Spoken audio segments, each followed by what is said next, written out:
క్రీస్తునందున్న ప్రియులకు ప్రేమతో వందనాలు తెలియజేయుచున్నాను. ఆగస్టు నెల 18వ తేదీ 2024. ఈరోజు దేవుడు మనకు చేస్తున్న వాగ్దానం ఏమిటనగా కీర్తనల గ్రంథము 32వ కీర్తన 10వ చరణం. యెహోవా యందు నమ్మికయుంచు వానికి కృప ఆవరించుచున్నది. ఆమెన్. నా ప్రియమైన సహోదరి సహోదరులారా, మనము జీవిస్తున్నటువంటి ప్రస్తుత దినాలు ఎంతో భయంకరమైనవి, దుర్దినాలు అని బైబిల్ గ్రంథం సెలవిస్తుంది. అపాయకరమైన దినాలలో మనం జీవిస్తున్నామని మనం ఎన్నడూ కూడా మరవకూడదు.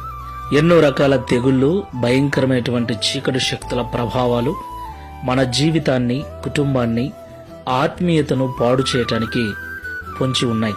మరి ఇలాంటి భయంకరమైన దినాలలో మనము, మన కుటుంబము క్షేమంగా దేవుడు మనకు అనుగ్రహించిన ఆయుష్కాలము తీరేంత వరకు సంతోషంగా ఈ లోకంలో బ్రతకాలి అంటే దేవుని యొక్క కృప మనకు చాలా అవసరం.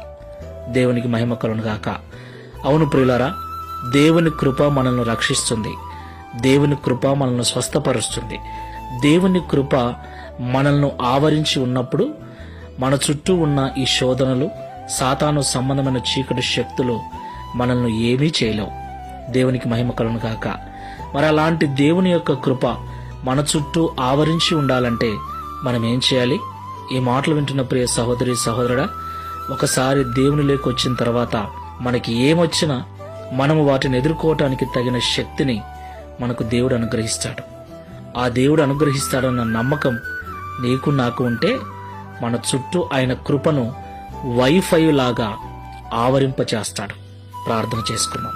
సర్వాధికారి, సర్వశక్తిమంతుడా, మీకు స్తోత్రాలు చెల్లిస్తూ ఉన్నాం. యెహోవా యందు నమ్మికయుంచు వానికి కృప ఆవరించుచున్నదని నీ దాసుడైన దావీదు ద్వారా మాతో మాట్లాడినందుకు స్తోత్రాలు. ప్రియ తండ్రి, ఈ భయంకరమైన దినాలలో, ఈ చెడ్డ దినాలలో మేము, మా కుటుంబము సురక్షితముగా, మా ఆత్మీయత దెబ్బతినకుండా ఆరోగ్యంగా జీవించాలి అంటే, పరిశుద్ధంగా జీవించాలి అంటే నీ కృప తప్పకుండా మాకు అవసరమని మాతో మాట్లాడారు. మాకు తెలియపరిచి హెచ్చరించినందుకు స్తోత్రాలు చెల్లిస్తున్నాం. నీ కృప మాకు తోడుగా లేకపోతే ఈ లోకంలో మా జీవితం సజావుగా సాగదు అని కూడా మాకు తెలియపరిచారు. నీ కృప ఉన్నతమైనదని, శాశ్వతమైనదని, నీ కృప ద్వారానే మేము రక్షించబడ్డామని పరిశుద్ధ గ్రంథం సెలవిస్తుంది. మరి అలాంటి నీ కృప మాకు తోడుగా ఉండాలంటే నీ యందు సంపూర్ణ నమ్మిక కలిగి ఉండాలని మాతో మాట్లాడి హెచ్చరించినందుకు స్తోత్రాలు.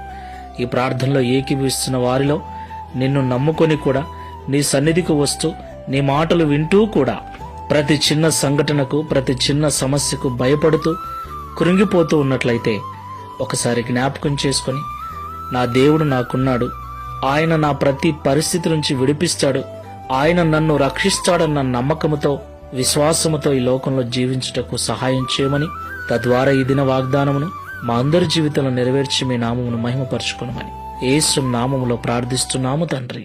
Amen. Praise the Lord. God bless you.